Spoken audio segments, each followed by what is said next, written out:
Namaste. I'm Jill Loftus of Nuit Astrology. I'd like to welcome you to your planetary energy forecast for the week of March 14th, 2022. We start off with a moon in Leo opposing right across the sky from Mars and Venus, and also given a square over to Uranus. So this is a bit of a challenging energy for the moon. This is going to be a little push-pull between being independent, doing your own thing versus having to worry about the collective, the people.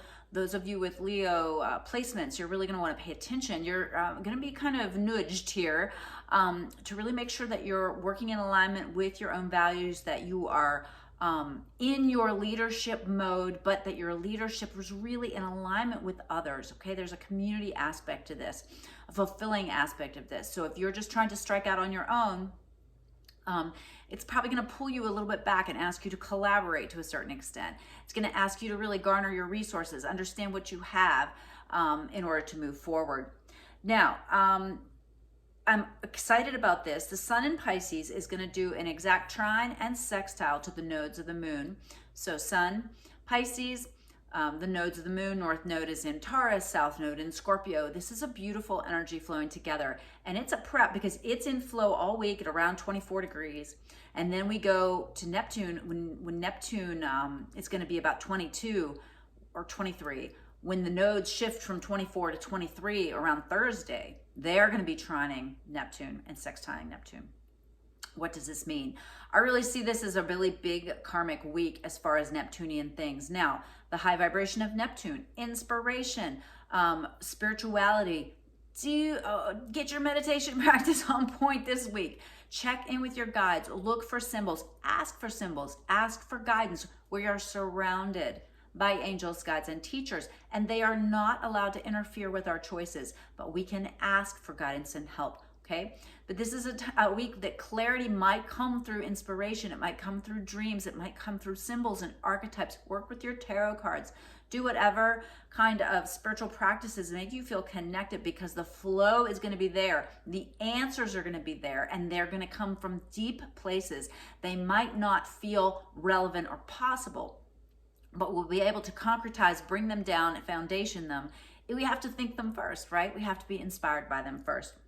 All right, so one way to really think about this Taurus North Node and Scorpio South Node is to solve any kind of Tauran problems with high vibrational Scorp. You can kind of go back and forth across the chart, right?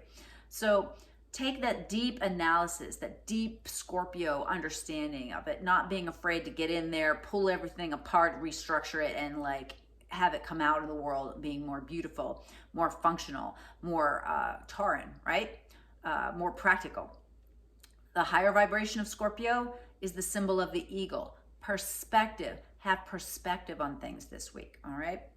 Now, another thing happening here is on Tuesday, the moon is going to oppose Saturn and square the nodes. So it's kind of like you have this, it's very much a push-pull. You're going to have to come out here with your ideas and your understandings, and then they'll be, pushed against to make sure they're solid. There's a way to really create them in the world. All right. So don't get lost in that delusion or inspiration.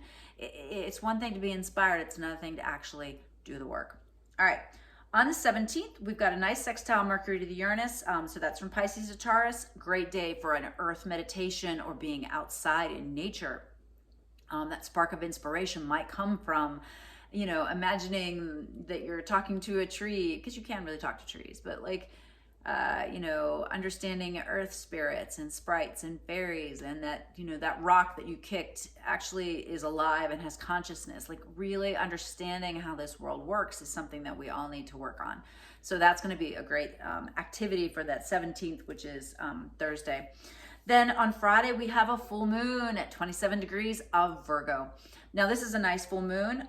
It trines Pluto, and the sun sextiles Pluto, which is nice energy.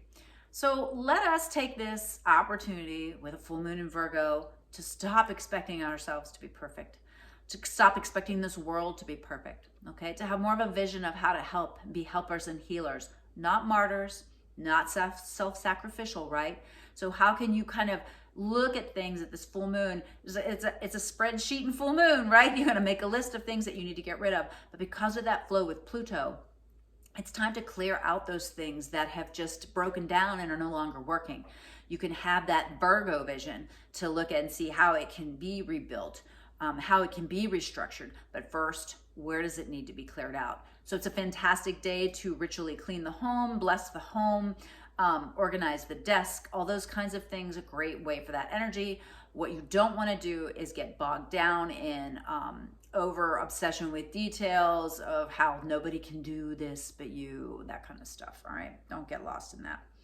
All right, and then that Friday, you also have the exact trine of the nodes to Neptune. So beautiful, beautiful flows of energy. The answers are there somewhere. Okay, the answers are there.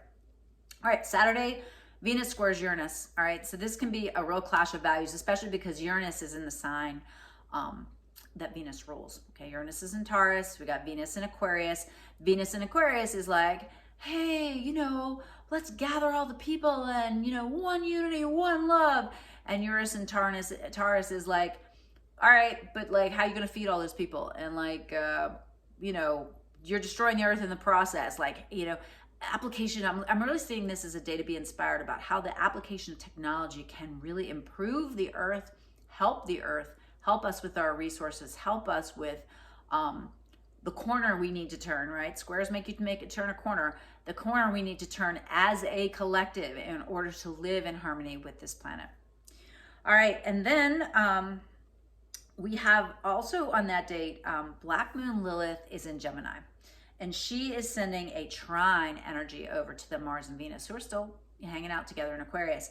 And then both of those placements, we got the Lilith and the Venus Mars, are sending sextile beams up to Chiron. If you are, again, female, identify as female, gender feminine, want to work with feminine energy, this Saturday is an excellent day in this light of the square between Venus and Uranus to think about how we can heal the divine feminine. How has the divine feminine not been honored? How can it be more functional within the divine masculine, right? How can that come together? How can we work in harmony? How can we honor both? How can it not just be like this patriarchal centered way of doing things, instead of looking at it from the fact of who is the creator, right? The matriarchal way of thinking of creation, of being concerned about your children's children, right? Big picture. This also relates to Gaia energy, and that flows us into the spring equinox on Sunday, March 20th. The sun goes to 0 degrees Aries. It is International Astrology Day, and it is the actual New Year. So happy New Year. Excellent day for Tarka, excellent day for introspection. Looking at the other aspects here, the moon is going to move into Scorpio that day, which is interesting. So it'll be coming up to hit the nodes, and then Mercury is getting ready to cross over Jupiter. We are setting up for a very karmic week next week, and a hella bumpy April. I don't know how else to say it. April ushers in the eclipse season and some big turning points for the year, in my opinion. All right. So I hope that was useful, helpful. I would love to hear a comment from you below. I am posting a blog on this as well, so you can get all the exact information there typed up in case you're a reader versus a listener. So you can also take a look at your calendar. Ritualize that full moon. Come to completion. Figure out where Virgo is in your chart and ritualize the blessing and the letting go of any negative Virgo tendencies, which we all have them, right? That inner critic, that inner voice that's so harsh, that's so cruel. Let that go. Let that go and become instead that healing earth mother that is the symbol of the Virgin in Virgo. All right. Namaste, my friends. If you haven't already liked or subscribed, I would appreciate it. It helps the channel to grow. In every video I have recorded this week, my cats are running around like crazy people, so sorry for the noise. Oh, and if you watched all the way to the end, mwah. All right, namaste.